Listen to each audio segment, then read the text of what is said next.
పితా పుత్ర పవిత్రాత్మ నామమున ఆమెన్. క్రీస్తునాథుని యందు మిక్కిలి ప్రియమైనటువంటి సహోదరి సహోదరులారా, దివ్యవాణి టీవీ ప్రేక్షకులారా, మీ అందరినీ లెక్సియో దివినా పరిశుద్ధ గ్రంథ పరమార్థం కార్యక్రమానికి హృదయపూర్వకంగా ఆహ్వానిస్తూ ఉన్నాను.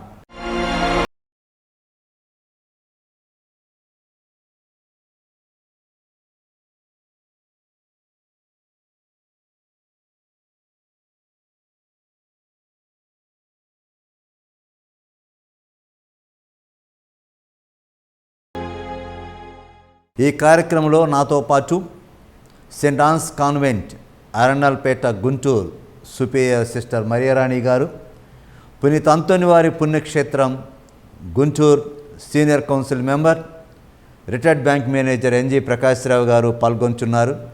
వారిని కూడా హృదయపూర్వకంగా ఈ కార్యక్రమానికి ఆహ్వానిస్తూ ఉన్నాను.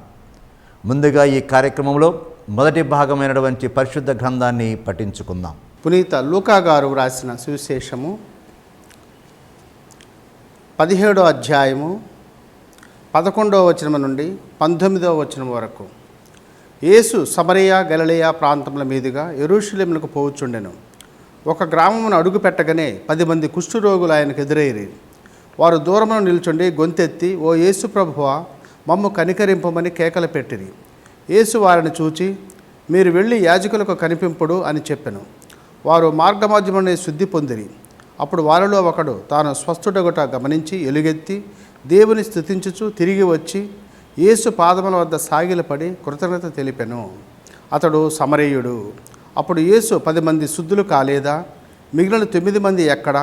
తిరిగి వచ్చి దేవుని స్తుతించువాడు ఈ విదేశీయుడు ఒక్కడేనా అనెను. పిదప యేసు అతనితో, నీ విశ్వాసము నిన్ను స్వస్థపరిచినది, లేచి వెళ్ళుము అనెను. ఇది క్రీస్తు సువిశేషము. ఫాదర్ గారు, ఇప్పుడు 10 మంది కుష్ఠరోగులు శుద్ధి పొందారు. ఈ యొక్క అద్భుతాన్ని గురించి మాకు వివరించండి. ఈ ప్రశ్నకు సమాధానముగా మనము పరిశుద్ధ గ్రంథ పఠన పరమార్థంలోకి ప్రవేశించుదాం. యేసు ప్రభు లూకా శుభవార్త 9వ అధ్యాయము 51వ వచనంలో మనము చదువుతూ ఉన్నాం. యెరూషలేము పయనమై వెళుతూ ఉన్నారు. ఈయన యెరూషలేము పయనంలో గలిలయ నుండి సమరయ మీదుగా యోదయ ప్రాంతం మీదుగా యెరూషలేముకు పయనమవుతూ ఉన్నారు. ఈయన గలిలయ సమరయ ప్రాంతముల మీద గుండా వెళుతూ అనేక గ్రామాల గుండా పట్టణాల గుండా వెళుతూ ఉన్నారు. ఈ విధముగా వెళుతూ ఉన్నప్పుడు ఆయన ఓ గ్రామమునికి చేరినప్పుడు అక్కడ 10 మంది కుష్ఠవ్యాధిగ్రస్తులు ఇతనుకు ఎదురు వచ్చి యేసు ప్రభుని తమ యొక్క కుష్ఠవ్యాధిని నయము చేయమని ప్రార్థిస్తూ ఉన్నారు. ఇక్కడ మనము యేసు ప్రభు కాలంలో కుష్ఠవ్యాధిగ్రస్తుల స్థితిని తెలుసుకోవాలి. లేవీయుల కాండము 13వ అధ్యాయము 45-47 వచనాల్లో ఈ విధముగా చదువుతూ ఉన్నాం.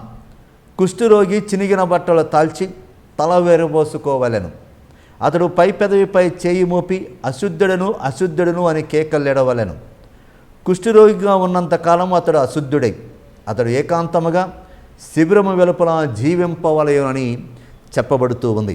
అంటే కుష్ఠవ్యాధి సోకినటువంటి వారు సంఘములో కాకుండా సంఘముకు గ్రామమునకు బయట వెలుపల ఒంటరి జీవితాన్ని జీవించాలి.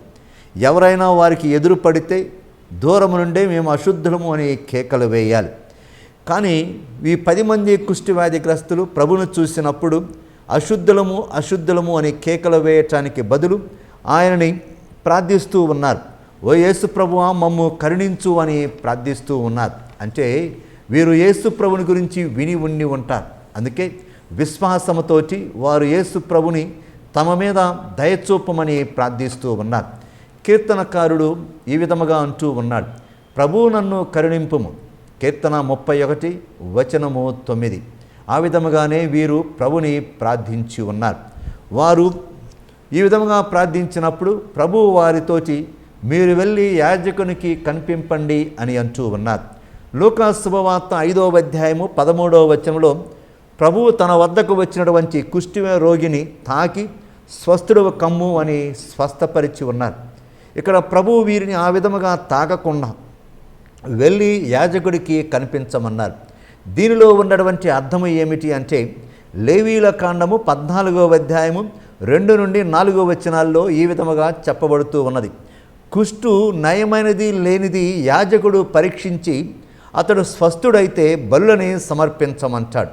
అనగా ప్రభు ఈ విధముగా వారిని మీరు వెళ్ళి యాజకుడికి కనిపింపండి అంటే వారి యొక్క కుష్టి నయమైనది కావున మీరు వెళ్ళి యాజకుని చేత పరీక్షింప చేసుకొని బలులు సమర్పించండి అని వారి యొక్క స్వస్థతను గురించి ఆ మాటల్లో ప్రభు తెలియచేస్తూ ఉన్నాడు. ఒక విధముగా వారి యొక్క విశ్వాసాన్ని కూడా పరీక్షించి ఉన్నాడు. మనము పాత నిబంధన గ్రంథములో తన వద్దకు వచ్చినటువంటి నామాను కుష్ఠిరోగిని ఎలీషా ప్రవక్త బయటకు వచ్చి ఏమాత్రము తాకకుండా వెళ్ళి యోర్దాను నదిలో 7 సార్లు స్నానమాచరించమన్నాడు. స్నానమాచరించాడు, స్వస్థుడై ఉన్నాడు. అదే విధముగా ఇక్కడ ప్రభు ఈ 10 మంది కుష్టి వ్యాధిగ్రస్తులని వెళ్ళి యాజకునికి కనిపించమన్నాడు. వారు ప్రభు మాట మీద నమ్మకం ఉంచారు, వెళ్ళారు. ఇటువంటి సంఘటనల్ని మనము సువార్తలో చదువుతూ ఉన్నాం. తన వద్దకు వచ్చినటువంటి కననయ స్త్రీతో ప్రభు, అమ్మా నీ కుమార్తె స్వస్థత పొందినది, ఇక పోయి రమ్ము అన్నారు. ఆమె ప్రభు మాట మీద నమ్మకం ఉంచి ఇంటికి వెళ్ళి స్వస్థురాలైనటువంటి తన కుమార్తెను చూసి ఉన్నది. మార్కు శుభవార్త 7వ అధ్యాయము 29-30 వచనాలు. అదే విధముగా కపర్నాములో ఉన్నటువంటి ప్రభుత్వ ఉద్యోగి ప్రభు వద్దకు వచ్చి తన కుమారుని స్వస్థపరచమని ప్రభుని ప్రార్థిస్తే ప్రభు వెళ్ళు నీ కుమారుడు స్వస్థపరచబడును అంటే ప్రభు మాట మీద నమ్మకం ఉంచాడు. ఇంటికి వెళ్ళి స్వస్థుడైనటువంటి తన కుమారుణ్ణి చూసి ఉన్నాడు. యోహాను శుభవార్త 4వ అధ్యాయము 46-53 వచనాల్లో ఈ సంగతిని మనము చదువుతూ ఉన్నాం. అదేవిధముగా ఈ 10 మంది కుష్టి వ్యాధిగ్రస్తులు ఎప్పుడైతే ప్రభు తమను వెళ్ళి యాజకుడికి కనిపించమన్నారో దానిలో ఆయన మాటల్లో ఉన్నటువంటి అర్థాన్ని వారు గ్రహించి విశ్వాసముతోటి యాజకుని వద్దకు బయలుదేరి వెళ్ళారు. వారు మార్గమధ్యంలో స్వస్థులయ్యారు, ఎందుకంటే వారు ప్రభు మాట మీద నమ్మకం ఉంచారు. అయితే ఈ 10 మందిలో ఒకడు మాత్రము వెనుకకు తిరిగి వచ్చి ప్రభుకి ధన్యవాదాలు తెలియచేస్తూ ఉన్నాడు. మిగిలినటువంటి 9 మంది కుష్టి వ్యాధిగ్రస్తులు ప్రభు మాట మీద నమ్మకం ఉంచారు, ఆయన యందు విశ్వాసం ఉంచారు. అందువల్లనే ప్రభు వెళ్ళి యాజకునికి కనిపించమని చెప్పగానే వారు వెళ్ళిపోయారు. కానీ ఇతను మాత్రం తిరిగి వచ్చి ప్రభుకి ధన్యవాదాలు తెలియచేశాడు. అయితే ఇది కేవలము శారీరక స్వస్థ మాత్రమే కాదు, అతనికి ఈ కృతజ్ఞత తెలియచేయటం అనేది రక్షణాన్ని కూడా ప్రసాదించినది. ఇంకొక విషయం కూడా మనం గమనించాలి. ప్రియమైనటువంటి సహోదరి సహోదరులారా, ఈ 9 మంది కుష్టి వ్యాధిగ్రస్తులు యూదులు ఒక విధముగా దేవుని యొక్క దీవెనలు తమ యొక్క హక్కు అనేటటువంటి భావనలు ఉన్నారు. అందుకే ప్రభువు వలన తాము పొందినటువంటి ఆ స్వస్థతను కూడా హక్కుగా భావించి వెనుకకు వచ్చి కృతజ్ఞతలు తెలపకుండానే వెళ్ళిపోయి ఉన్నారు. కానీ ఈ సమరీయుడు ఆ విధంగా కాకుండా ప్రభు వద్దకు వచ్చి తిరిగి తన యొక్క ధన్యవాదాలని తెలియచేస్తూ ఉన్నాడు. ఇంకొక విషయం కూడా మనం ఇక్కడ గమనించాలి. యూదులకి సమరీయులకు బద్ధ వైరం, ఒకరంటే ఒకరికి పడదు. కానీ ఈ 9 మంది ఒక సమరీయుణ్ణి తమతో పాటు కలిసి వాసము చేసేటట్లు చేసినది. ఎందుకంటే అందరూ కూడా కుష్టి వ్యాధిగ్రస్తులే. ఎందుకంటే మనము చూస్తూ ఉన్నాం, యూదులకి సమరీయులకు ఎటువంటి సంబంధం లేదు అని యోహాను శుభవార్త 4వ అధ్యాయము 9వ వచనంలో తెలియజేయబడుతూ ఉన్నది. అయినా కానీ ప్రభువు కేవలము యూదుల గ్రామాల గుండా మాత్రమే కాదు, సమరీయుల గ్రామాల గుండా కూడా వెళుతూ ప్రయాణము చేసి ఉన్నారు.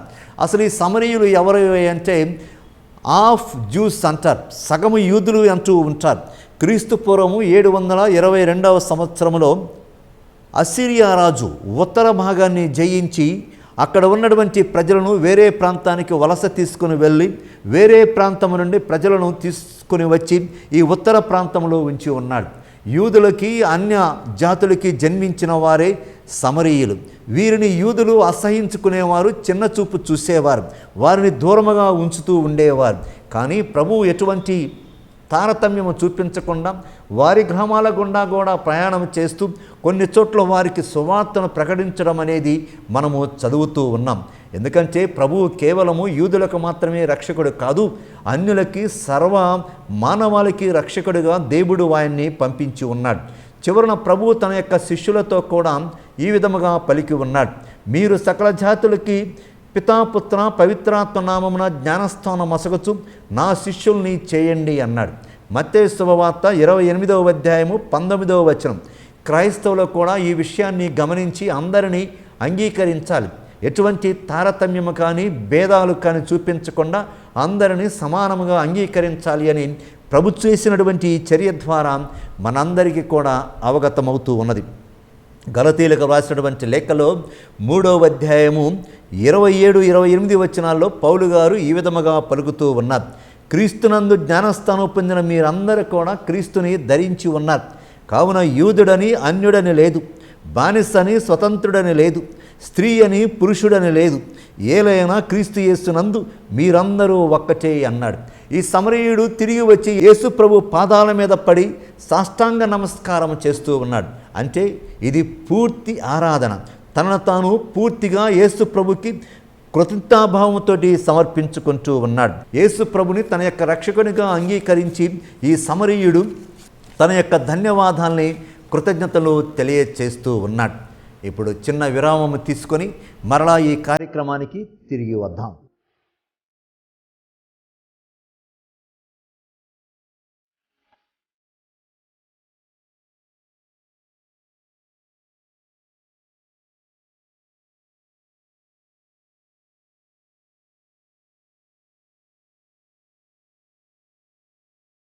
మరలా మీ అందరినీ తిరిగి లెక్సియో దీవెన కార్యక్రమానికి ఆహ్వానిస్తూ ఉన్నాను.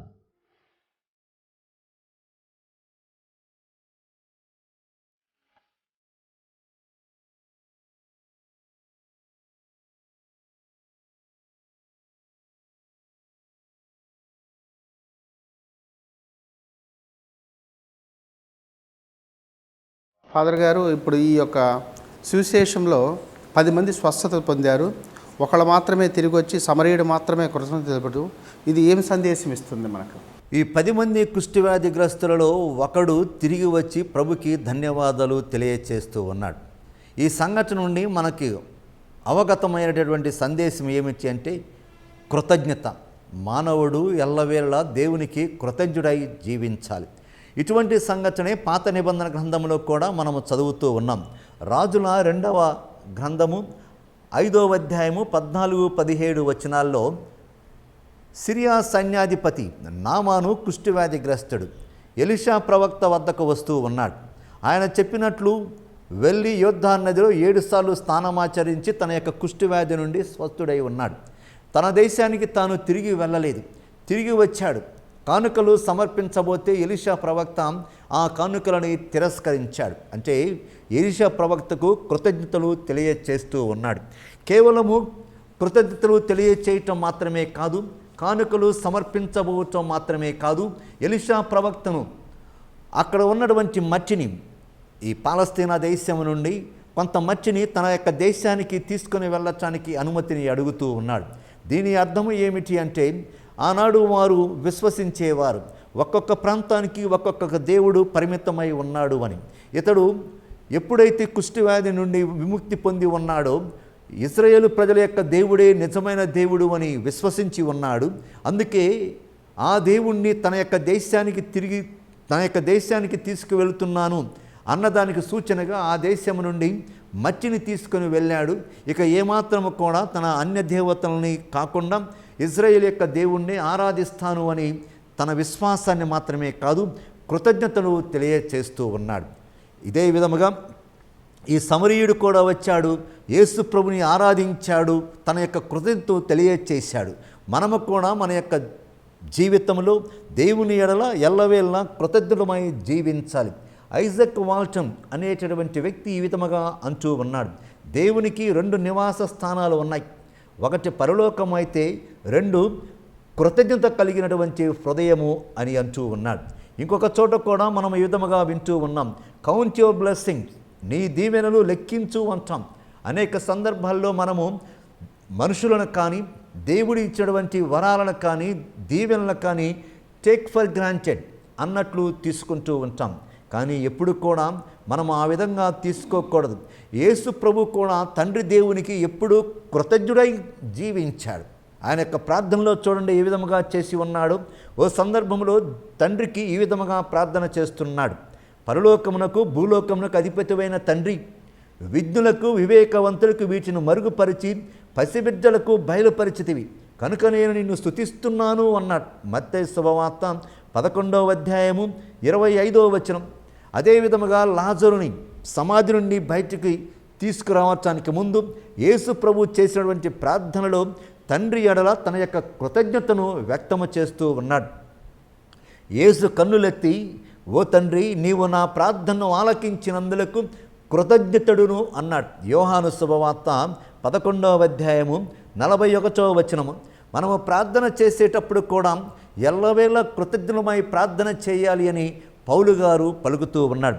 ఆయన ఏ విధముగా అంటూ ఉన్నాడు, ప్రార్థనని పట్టుదలతో చేయండి, కానీ దేవుని ఎడల కృతజ్ఞతాభావం కలిగి ఉండండి అంటూ ఉన్నాడు. కొలస్సీలకు వ్రాసినటువంటి లేఖ 4వ అధ్యాయము 2వ వచనం. అదే విధముగా మీరు దేనికి కూడా విచారింపకడు, ప్రార్థనలో సమస్తము దేవునికి తెలియచేయండి, కానీ ఆ విధముగా తెలియచేసేటప్పుడు కృతజ్ఞతాపూర్వకమైనటువంటి హృదయముతో ప్రార్థించండి అంటూ ఉన్నాడు. ఫిలిప్పీలకు వ్రాసినటువంటి లేఖ 4వ అధ్యాయము 6వ వచనం. క్రీస్తునాథుని యందు మిక్కిలి ప్రియమైనటువంటి సహోదరి సహోదరులారా, అక్కడ దాకా ఎందుకు మనము దివ్యబలి పూజలో పాల్గొంటూ ఉన్నాం. ఈ దివ్యబలి పూజకు ఇంకొక పేరు ఏమిటి అంటే కృతజ్ఞతార్చన అంటూ ఉన్నాం. యూకరిస్టియా అనేది గ్రీకు పదం. యూకరిస్టిక్ సెలబ్రేషన్ అంటూ ఉన్నాం. యూకరిస్టియా అంటే అర్థం ఏమిటి అంటే కృతజ్ఞత అని అర్థం. ఈ దివ్యబలి పూజలో యేసు ప్రభు ద్వారా దేవుడు మనకు కలగ చేసిన రక్షణకి ఆ యేసు ప్రభుని ఈ అప్పద్రాక్షరస రూపంలో కృతజ్ఞతాపూర్వకంగా తండ్రికి అర్పిస్తూ ఉన్నాం. కావున మన యొక్క జీవితంలో ఎప్పుడు కూడా కృతజ్ఞత కలిగి జీవించాలి. థ్యాంక్స్, ధన్యవాదాలు అనేది ఒక చిన్న మాట, కానీ ఎంతో లోతైనటువంటి భావం ఉన్నటువంటి పదము. ప్రార్థనలో మనం ఎప్పుడు దేవుని అర్థించినా కానీ ఆయన ఇచ్చినటువంటి వరాలకి ఎప్పుడు కూడా ధన్యవాదాలని తెలియచేస్తూ ఉంటాడు. దేవుడు మన జీవితాల్లో ఎన్నో మేళ్ళు చేస్తున్నాడు. అక్కడ దాకా ఎందుకు, మన జీవితమే దేవుని వరం. ఎంత కృతజ్ఞతాభావం కలిగి ఉంటున్నాం ఒక్కసారి మనందరము కూడా ఆలోచించుకోవలసినటువంటి విషయం. ఇంకొక విషయం కూడా మనం గుర్తుంచుకోవాలి. అసలు దేవుని యందు విశ్వాసమే దేవుని యొక్క వరం. అన్ని వరాల కంటే కూడా ఆ విశ్వాసం అనేది గొప్ప వరం. అందుకే ఈ 9 మంది కుష్ఠవ్యాధిగ్రస్తుల్లో ఒకడు మాత్రమే, సమరయుడు మాత్రమే వచ్చి దేవునికి, యేసు ప్రభుకి ధన్యవాదాలు తెలియచేస్తూ ఉన్నాడు. అందుకే మనం అంటూ ఉన్నాం, ఓ పోయట్ విధముగా అంటూ ఉన్నాడు, O God you have given us so much, give us one thing more, a grateful heart. ఓ దేవా, నీవు మాకు ఎంతో ఇచ్చావు, ఇంకొకటి ఇవ్వు. ఏమిటి అది అంటే కృతజ్ఞతాపూర్వకమైనటువంటి హృదయాన్ని ఇవ్వమని ఆ కవి అంటూ ఉన్నాడు. క్రీస్తునాథుని యందు మిక్కిలి ప్రియమైనటువంటి సహోదరి సహోదరులారా, పాత నిబంధన గ్రంథంలో కూడా చూస్తూ ఉన్నాం. అనేక మంది భక్తులు దేవుడు యావే ప్రభు తమకి మేలులని, విముక్తిని కలగ చేసిన తర్వాత ధన్యవాదాలు తెలియచేసి ఉన్నారు. ఇంకా ఇక్కడ మనం గమనించవలసినది ఏమిటి అంటే 9 మంది కుష్ఠవ్యాధిగ్రస్తులు దేవాలయానికి వెళ్ళారు, కానీ ఒకడు మాత్రము ప్రభు వద్దకు వచ్చారు. ఎందుకంటే దేవాలయంలో కంటే కూడా ప్రభునందు దేవుడు ఉన్నాడు. దేవుడు ఉన్నాడు మాత్రమే కాదు, ఆయనే దేవుడు. అందుకే కృతజ్ఞత కలిగి ఉన్నటువంటి వ్యక్తి దేవుణ్ణి మిగిలిన వారి కంటే కూడా తొందరగా కనుకొంటాడు. అందుకే మన యొక్క జీవితాల్లో మనము ఎప్పుడు కూడా కృతజ్ఞత కలిగి ఉండాలి. కానీ అనేక సందర్భాల్లో అనేక మంది ఈ కృతజ్ఞత లేకుండా జీవిస్తూ ఉన్నారు. కేవలము దేవునికి మాత్రమే కాదు, మానవులకి, మన యొక్క తల్లిదండ్రులే కావచ్చు, బంధుమిత్రులే కావచ్చు, మనకి ఎంతమంది ఎన్ని విధాలుగా సాయం చేస్తూ ఉన్నారు. సాయం పొందగానే మనం వారిని మర్చిపోతూ ఉన్నాం. ఆ విధముగా మర్చిపోకుండా వారి ఎడల ఎప్పుడు కూడా మనము కృతజ్ఞత కలిగి ఉండాలి అని దేవుని వాక్కు మనకు తెలియచేస్తూ ఉంది. షేక్స్పియర్ అంటాడు, blow blow the war to wind, winter wind, thou art not so unkind as a man's ingratitude. మనిషి కృతజ్ఞత కంటే కూడా నీవేమి దయలేని దానివి కావు, ఓ చలికాలపు గాలి అని షేక్స్పియర్ అంటూ ఉన్నాడు. కాబట్టి ఎప్పుడు కూడా మనము కృతజ్ఞత కలిగి ఉండాలి. కీర్తనకారుడు అంటూ ఉన్నాడు, నా ఆత్మమా ప్రభుని స్తుతింపము, నాలోని సమస్త శక్తులారా అతని పవిత్రనామమును సన్నుతింపుడు, అతని ఉపకారములు వేరిని కూడా మరొకము అంటూ ఉన్నాడు. ఇక పౌలు గారు తెస్సలోనికి వ్రాసినటువంటి లేఖ 5వ అధ్యాయము 18వ వచనంలో ఈ విధముగా వ్రాస్తూ ఉన్నాడు, అన్ని వేళల యందు కృతజ్ఞులై ఉండుడు, యేసుక్రీస్తునందరి మీ జీవితమున దేవుడు మిమ్ము కోరుకున్నది ఇది. చూడండి, దేవుడే మనల నుండి కృతజ్ఞమై జీవించాలని కోరుకుంటూ ఉన్నాడు. ఇప్పుడు ప్రార్థన చేసుకుందాం. మహిమాన్వితుడు మహోన్నతుడైన ప్రభువ, సర్వశక్తిమంతుడవు, ఈ సృష్టి అంతటిని సృజించి నడిపిస్తూ ఉన్న ప్రభువ, మమ్ము సకల ఆపదల నుండి, సకల అనారోగ్యముల నుండి, శారీరక మానసిక రుగ్మతల నుండి కాపాడండి. ప్రభువ, మీరు మాకు అనుగ్రహించుచున్న అనేక మేలులకు కృతజ్ఞతలు. కుష్ఠరోగముల నుండి శుద్ధి పొందినటువంటి సమరీని వలె కృతజ్ఞతాభావం కలిగి ఉండినట్ల నీ కృపను మాకు అనుగ్రహించండి. దయాకనికం గల ప్రభువ, మమ్మ నీ కరుణకు పాత్రను చేసి మేము శుద్ధిని గావించుటకు స్వస్థత కలుగుతున్నట్లు మా యందు విశ్వాసము పెంపొందించమని వేడుకొనుచున్నాము. మేము చేయుచున్న ఈ పరిశుద్ధ గ్రంథ పరమార్థ కార్యక్రమం ద్వారా ప్రతి ఒక్కరం వాక్యము పఠిస్తూ నిగూఢమైన నిక్షిప్తమైన పరమ రహస్యాన్ని గ్రహించి నిన్ను అనుసరించి పరలోక రాజ్యం చేరుటకు నీ కృపను మాకు ప్రసాదించమని వేడుకొనుచున్నాము. ఆమెన్. ఫాదర్ గారు, ఇప్పుడు ఈ యొక్క కుష్ఠరోగుల యొక్క స్వస్థత సువిశేషాన్ని మనం గ్రహించుకొని ఉన్నాము. దాన్ని బట్టి మనం ఏం ఆచరించాల్సి ఉంటుంది? ఈ ప్రశ్నకు సమాధానముగా మనము ఈ లెక్సియో దీవెన కార్యక్రమంలో ఆఖరి భాగమైనటువంటి ఆచరణ కార్యక్రమంలోకి ప్రవేశించుదాం. ఆచరణ ఒకటి, ఎప్పుడు కూడా మనము ధన్యవాదాలు చెల్లిస్తూ ఉండాలి, కృతజ్ఞత కలిగి జీవించాలి. ఎందువలన దేవుడు మనకిచ్చినటువంటి భౌతిక వస్తువులు ఉన్నాయి, సిరి సంపదలు ఉన్నాయి. వీటన్నిటికీ కూడా దేవుడికి మనం ఎప్పుడు కృతజ్ఞమై ఉండాలి. మన జీవితమే కావచ్చు, ఆరోగ్యము, ఇల్లు, ఆహారము, కుటుంబము, స్నేహితులు, బంధువులు అన్నీ కూడా దేవుడు ఇచ్చినటువంటి వరాలే. అవి మన నుండి దూరమైనప్పుడే మనకు వాటి విలువ తెలుస్తుంది. అందుకే వాటిని మనకిచ్చినటువంటి దేవునికి ఎప్పుడు మనము ధన్యవాదాలు తెలియచేస్తూ ఉండాలి. ఇక కేవలము భౌతికమైనటువంటివి మాత్రమే కాదు, ఆధ్యాత్మిక వరాలకు కూడా మనము దేవునికి ధన్యవాదాలు తెలియచేయాలి. ఆధ్యాత్మిక వరాలు ఏమిటి? క్రీస్తునందు విశ్వాసం, పరిశుద్ధ గ్రంథం, దివ్యబలి పూజ, క్రైస్తవ సంఘం, ప్రార్థనా జీవితం, ఇవన్నీ కూడా మనల్ని పరలోకానికి నడిపించేటటువంటివి. ఇవి కూడా దేవుని యొక్క వరాలే. అందుకే మనము వీటికి కూడా దేవునికి నిరంతరము ధన్యవాదాలు చెల్లిస్తూ ఉండాలి. ఇక కేవలము ఈ వరాలు దీవెనలు వచ్చినప్పుడు మాత్రమే కాదు, కష్టాల్లో బాధల్లో కూడా దేవునికి ధన్యవాదాలు తెలియచేయాలి అని దేవుని వాక్కు మనకు తెలియచేస్తూ ఉంది. ఇవన్నీ మనకు వచ్చినప్పుడు కష్టాలు బాధలు అనేవి మన యొక్క విశ్వాసానికి ఒక విధమైనటువంటి పరీక్షలు. వీటిని మనల్ని దృఢపరుస్తూ ఉంది. అందుకే వీటి నిమిత్తము కూడా మనము దేవునికి ధన్యవాదాలు తెలియచేయాలి. పౌలు గారు ఈ విధముగా పలుకుతూ ఉన్నారు. ప్రభువు యేసుక్రీస్తు ద్వారా ప్రతి విషయమును గూర్చి తండ్రియగు దేవునికి సర్వదా కృతజ్ఞతలు అర్పించుకొనుడు. ఎఫెసీయులకు రాసినటువంటి లేఖ 5వ అధ్యాయము 20వ వచనం. చివరిగా ఒక చిన్న యానెక్డోట్ తోటి ఈ ధ్యానాంశాన్ని, ఈ ఆచరణ కార్యక్రమాన్ని ముగించుకుందాం. 2 దేవదూతలు భూలోకము నుండి పరలోకానికి వెళుతూ ఉన్నారు. ఒకరు వీపున ఉన్నటువంటి సంచి బరువుగా ఉన్నది, ఇంకొకరు వీపున ఉన్నటువంటి సంచి చాలా తేలికగా ఉన్నది. బరువుగా ఉన్నటువంటి సంచి ఏమిటాయి అంటే మానవులు దేవునికి విన్నవించుకున్నటువంటి విన్నపాలు. తేలికగా ఉన్నటువంటి సంచి ఏమిటయ్యా అంటే దేవునికి సమర్పించుకునేటటువంటి కృతజ్ఞత. అంటే మనమందరం కూడా మనకు అవసరమైనప్పుడు దేవుణ్ణి ప్రార్థిస్తాం, అనేక విన్నపాలు చేస్తాం. కానీ దేవుడు మన ప్రార్థనను ఆలకించి మనము అడిగిన వాటన్నిటిని ఇవ్వకపోయినా మనకు ఏది అవసరమో ఏది మంచిదో దేవుడు మనకి అనుగ్రహించినప్పుడు వాటికి మాత్రము మనము కృతజ్ఞతలు తెలియచేయం. అందుకే కృతజ్ఞత కలిగి జీవించాలి. పౌలు గారు ఈ విధముగా అంటూ ఉన్నాడు, తనని అపోస్తలుగా పిలిచినందుకు దేవునికి ఎప్పుడు ధన్యవాదాలు తెలియచేస్తున్నాడు. నన్ను తన పరిచర్యకు నియమించి నమ్మకమైన వారిని కావించినందుకు నాకు కృషి చేయుటకు శక్తిని వసగిన మన ప్రభువు యేసుక్రీస్తుకు నేను కృతజ్ఞతలు అర్పించుకొనుచున్నాను. 1 తిమోతి 1వ అధ్యాయము 12వ వచనం. ఇక దావీదు కూడా ఒక చక్కని ఆదర్శాన్ని ఇచ్చి ఉన్నాడు. యోనాతాను, సౌలు కుమారుడు యోనాతాను దావీదుకి ఎంతో మేలు చేసి ఉన్నాడు. తండ్రి తనను చంపాలని చూసినప్పుడు కూడా ఆ హత్యా ప్రయత్నం నుండి యోనాతాను దావీదుని రక్షించి ఉన్నాడు.